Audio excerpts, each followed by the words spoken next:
Vamos para as informações.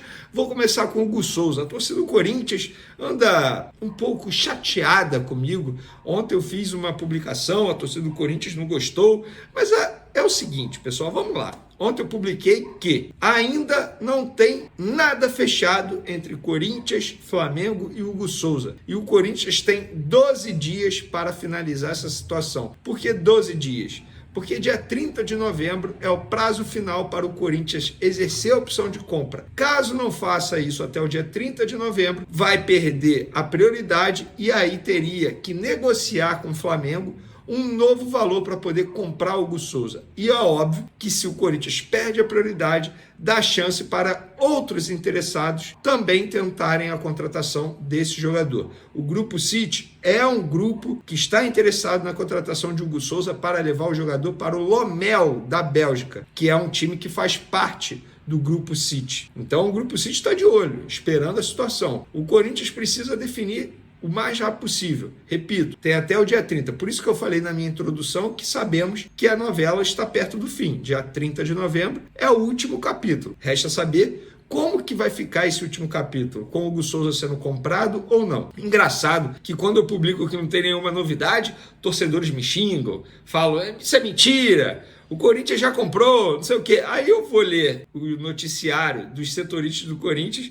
O noticiário é o seguinte, o Corinthians promete apresentar ao Flamengo um fiador essa semana. É sempre isso. Promete apresentar, vai apresentar, mas nunca apresenta. E até o momento não apresentou. Até a gravação desse vídeo aqui, ó, dia 18 de novembro, às 15 horas e 22 minutos, o Corinthians não apresentou nenhum fiador ao Flamengo, um fiador que o Flamengo aceite. E se não apresentar nada? Aí tem que comprar à vista, pagar à vista 800 mil euros por 60% dos direitos econômicos. Gente, na boa, 800 mil euros é óbvio, para qualquer ser humano é muito dinheiro. Mas quando a gente está falando de assuntos envolvendo clubes de futebol, é considerado nada, é um dinheiro baixo. Qualquer clube teria à disposição, qualquer clube grande, tal como o Corinthians, Flamengo, enfim, outros clubes, teria à disposição 800 mil euros e pagar à vista. Não iria doer em nada, mas estamos falando de um Corinthians que vive uma situação financeira extremamente complicada, embora esteja contratando como se não houvesse amanhã.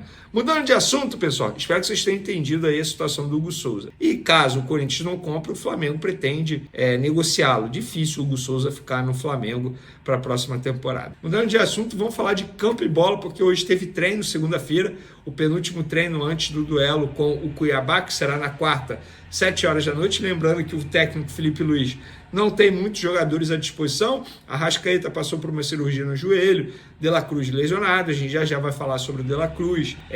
Gerson e Léo Ortiz estão com a seleção brasileira. O Gonzalo Plata está com a seleção dele do Equador.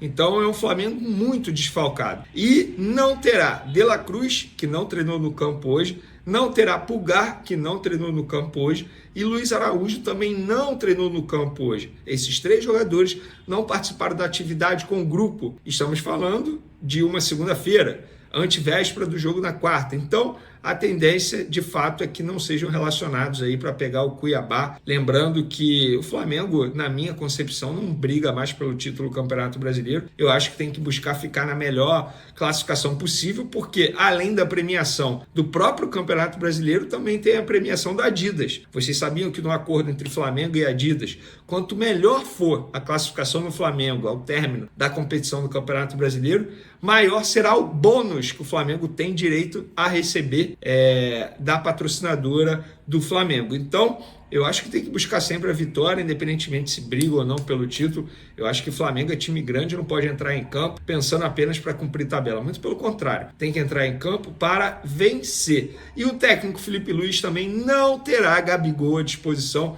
Informação em primeira mão que a gente soltou aí nas últimas horas, porque o Flamengo tinha acabado de definir, teve uma reunião, o Flamengo tinha acabado de definir, eu fiquei sabendo que o Gabigol não será relacionado para pegar o Cuiabá, continuará afastado Perguntei a essa pessoa do Flamengo que me passou a informação por qual motivo ele continuará afastado, não será relacionado para pegar o Cuiabá, e essa pessoa me disse o seguinte: são os mesmos motivos que fizeram a gente não relacioná-lo para o último jogo, atos de indisciplina.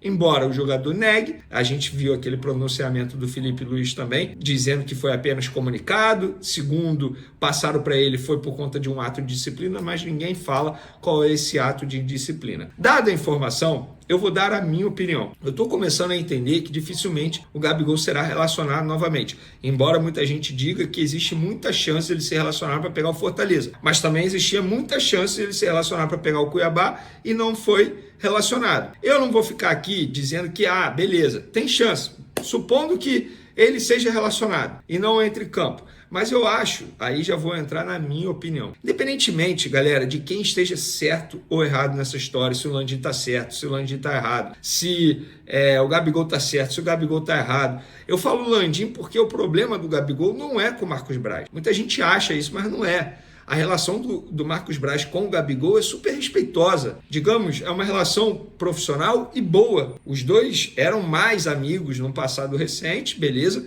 A relação ficou um pouco estremecida, digamos assim, mas ainda é uma relação boa. Só que o problema do Gabigol é com o Landim. E por isso que eu falo, se o Landim está certo ou se está errado, se o Gabigol está certo ou está errado, na boa, eu acho que os dois lados têm que botar o Flamengo acima de tudo. O torcedor do Flamengo tem o direito de ter a oportunidade de se despedir de um dos maiores ídolos da história do clube. Para muitos, ele só fica abaixo do Zico. Eu não vou ficar aqui dizendo em que nível ele está de idolatria para o torcedor rubro-negro. Eu acho que isso é algo muito pessoal. O jogador que você considera ídolo, de repente eu não considero ídolo. É algo muito pessoal. Mas para mim o Gabigol, óbvio que é ídolo. Independentemente se está abaixo do Zico, ou se está abaixo do Leandro, enfim, ele é ídolo. E o torcedor rubro-negro, que ainda gosta do Gabigol, que gostaria de continuar vendo o Gabigol com a camisa do Flamengo, ou não, mas o torcedor rubro-negro ele tem o direito de se despedir do Gabigol. Eu acho que não custaria nada, tanto o Landim quanto o Gabigol sentassem, se reunissem e falassem, beleza, vamos fazer algo aqui em prol do Flamengo, em prol do torcedor rubro-negro. Nem que você seja...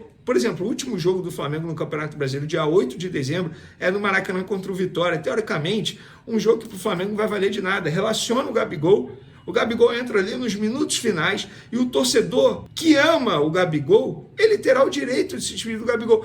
Mas eu sou torcedor, não estou nem aí para o Gabigol. Beleza, você não é obrigado aí. Eu estou fazendo aqui um contraponto em relação ao torcedor que quer se despedir. Eu tenho vários amigos que ainda são apaixonados por Gabigol, independentemente do que ele fez dentro e fora de campo, que quer se despedir do Gabigol, mas que também não é a favor da renovação, mas quer ver, quer ter a oportunidade de dizer adeus para o ídolo dele. Qual o problema disso? Eu acho que os dois lados poderiam rever toda essa situação para o torcedor rubro-negro ter a oportunidade de se despedir de um de seus maiores ídolos. Eu falo se despedir porque ele não vai renovar. Ele já bateu o martelo, eu já falei isso aqui em outras oportunidades. Faltando poucos jogos para o encerramento da temporada, o Flamengo enfrenta mais um desafio no Campeonato Brasileiro, agora diante do Cuiabá, na Arena Pantanal.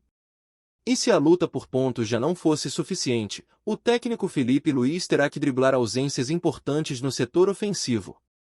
Sem Gabigol, afastado após polêmicas recentes, e com a possibilidade de Bruno Henrique ficar de fora devido à suspensão, o ataque rubro-negro terá que se reinventar. A esperança de contar com Bruno Henrique, peça-chave do time, ainda depende de um efeito suspensivo solicitado ao STJD. A suspensão veio por conta de sua expulsão na semifinal da Copa do Brasil, e o Flamengo tenta argumentar para que ele jogue contra o Cuiabá. Contudo, se o recurso não for aceito, o time ficará sem seus dois principais atacantes, forçando Felipe Luiz a buscar alternativas criativas para compor o setor ofensivo. Michael, em grande forma após se recuperar de uma grave lesão, é a única certeza no ataque rubro-negro.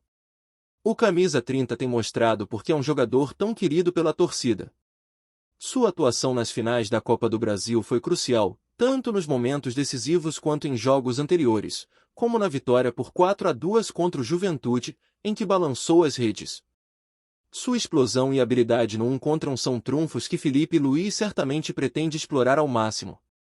Outra ausência quase garantida é a de Plata, autor do gol do título na Copa do Brasil e destaque pela seleção equatoriana. Com um jogo em Barranquilha na terça-feira, o retorno ao Brasil dentro do curto intervalo de tempo é extremamente improvável, deixando o Flamengo sem uma de suas principais armas ofensivas. O equatoriano vive grande fase, mas a logística dificulta sua presença na Arena Pantanal. Entre as opções para completar o ataque, Lohan desponta como o favorito. O jovem, que já atuou como falso 9 no time profissional e tem experiência na base nessa função, ganha força para o duelo. A escolha de Lohan também permitiria uma dinâmica interessante ao lado de Matheus Gonçalves, repetindo a movimentação que deu certo no jogo contra o Grêmio. Apesar do resultado negativo naquela ocasião, os dois criaram boas chances e mostraram entrosamento. Shola, promessa nigeriana, é outro nome que pode aparecer, mas corre por fora. Com características de extremo, prefere atuar pelo lado esquerdo, posição que já tem Michael como titular absoluto. A opção por Shola exigiria ajustes táticos, mas seu estilo ousado e habilidade individual podem ser úteis dependendo do cenário da partida. Outro nome cogitado é Guilherme, meia que esteve no banco no empate contra o Atlético Mineiro. Embora sua entrada seja menos provável, ele pode ser utilizado em uma função mais ofensiva caso Felipe Luiz opte por uma formação que priorize a posse e a criação de jogadas pelo centro. Apesar das dificuldades, a torcida rubro-negra sabe que Felipe Luiz tem o talento para extrair o melhor dos jogadores à disposição. A base, onde ele recentemente deixou sua marca como treinador, também apresenta boas alternativas, como Felipe Tereza e Wallace Ian, que foram decisivos na conquista do Intercontinental Sub-20. Porém, ambos estão de férias e não estarão disponíveis para o confronto. Com tantas ausências, o Flamengo entra em campo com desafios imensos, mas a história recente do time mostra que, nos momentos de maior dificuldade, o manto rubro-negro costuma brilhar mais forte. Mesmo com as adversidades, a nação acredita no talento e na capacidade do time de buscar os 3 pontos. Afinal, no Flamengo, a superação sempre foi o combustível para grandes conquistas.